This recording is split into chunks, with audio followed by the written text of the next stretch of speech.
Аним маань нэгэн залуу хүн өмнөх дурсамжаа хар даран сэрж байгаа зургаар эхлэх бөгөөд энэхүү залуу хүү бол манай анимын гол дүр. Манай хүн гадуур алхаж байхдаа хитэн танхаа залуус нэгэн эмэгтэй гүтэж хоргож байгааг харах бөгөөд юу ч бодлогүй бүгдийг нь болгож тавиад намайг Харука Сакура гэдэг бүгд тогтоогод ав хэмээн өөрийгөө танилцуулдаг.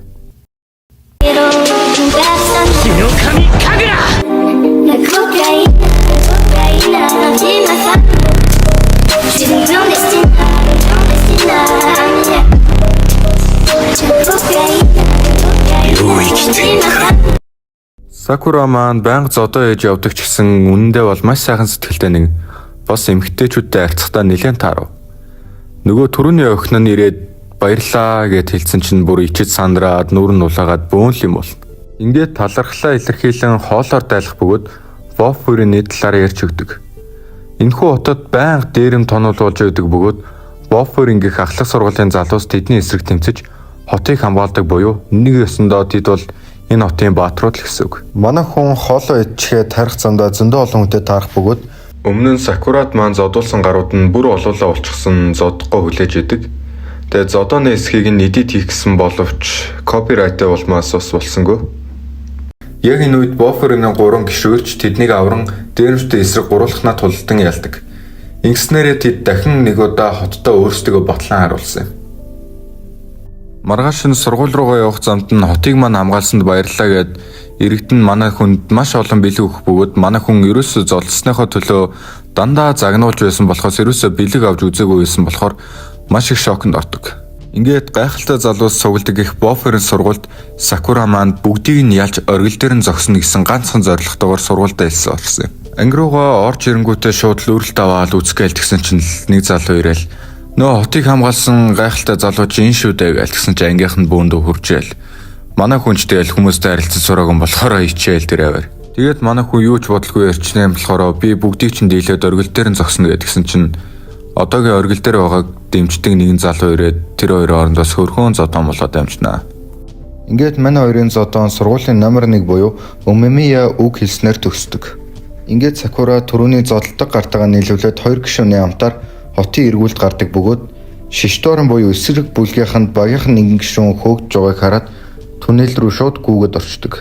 Шишторон Бофферийн гэсэн хоёр бүлэг нь яг л соронцны эсрэг хоёр тал шиг сайн мөгийн хоёр туйл бөгөөд нэгнийхээ газарт нутагт талж болохгүй гэсэн цорын ганц дүрмтэй. Харин энэ дүрмийг нь манай хоёр залуу юу гэж тоох вэ? Шууд л үсрээ орно. Яг энэ үед нь Шишторны 2 дугаар командлагч буюу Жо Тогама ирэх бөгөөд өөрийн багийн ялагдсан хүнээс шууд өшгөлж унгаагаад дээрэс нь шил толгой дээр нь хаглаад өмсгөлийн хураа аваад явах гэж байтал мэдээч манай сайхан сэтгэлтэй Сакура түүнийг нөмөрөөд өмнөөс нь жоохон бифтэй болчдөг.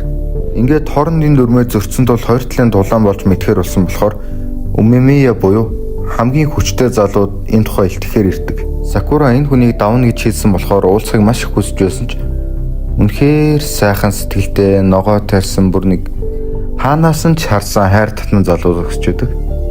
Ингээд Өмэмия дучин шалтгаанаа тайлбарлаа зогсож байтал гадаа нь Шишторны ахлагч Томияма Чожи ирснээр тэдний яриа дуустдаг. Чожи Өмэмия дээр ирээд та тэгэлж манад нэвтэрсэн манай хүмүүсийг зодсон их мэд шалтгаудыг тулгаад манай хүнтэй нэгэлчигээ дайраад өгдөг. Яг энэ үед Шишторны 2 дугаар ахлагч баг гаргаж ирээд бүгдээрээ нэг эсрэг нэг хий гэсэн санаа гаргаж идэг бөгөөд бөөндөө өдрөө төхрөөд салцгаадаг. За ингээд дамлсан ёсороо манайхан бөөндөө нийлээд явж байтал Шишторны ахлагч гарч ирээд тэднийг өөр нь төв барилгууд доголоо явдаг. Нэр нь жоохон хэцүү болохоор хэдүүлээ бяцхнаа гэж дуудчихэ. За ингээд төв байрлуу яваад ортол өмнөөс нь баахан танхаанууд зөөр ойрлолдоо түлээж байдаг. За ингээд Шишторныхан тулдах хүмүүсээ нэг нэгээр нь сонгоо авч тулдах гэж байтал түнэл таарсан дээрлэх угаар манай урт үстэй тулдъя гэж андуурд юм да. Манай хүн чарн нэг цохиулж аваад өмнөөс нь нүрийг нь басж аваад газар руу нэг саваал тулаанд дууслаа. Ингээд манай баг ихний хожлоо авлаа. За ингээд 2 дахь тулаан Шишторноос түнэл таарсан хоёрын нэг нь гарч ирдэг бөгөөд манайхаас харин нүдний болттойгоор мань гарч ирдэг. Манай хүн гаднаа нэлээд даруй төлөв харагддаг боловч бол цаанаа нэлээд бас хоржин гар байдаг. Айлын хүний дайраад ирэхэд нь өөрийнх нь инерцээр нь газар унгаагаад бүр түмний нүдэн дээр шившиг болгоод байна уу. Тэгээ нөгөөх нь уурандаа дайрж ирэх болгонд нь газар унгаагаад дивслээд Босч ирээд шарандаа дайраад ирэхэд нь эцсийн удаан өмнөөс нь өшөглөөд Бофер нь 2 дахь хожлоо авлаа. 3 дахь тулаанд шишторноос 3 дахь хүчтэй залуу гарч ирдэг бөгөөд манай өндөрлгүүдийн нэг Тома Хирагийг тулаанд дууддаг.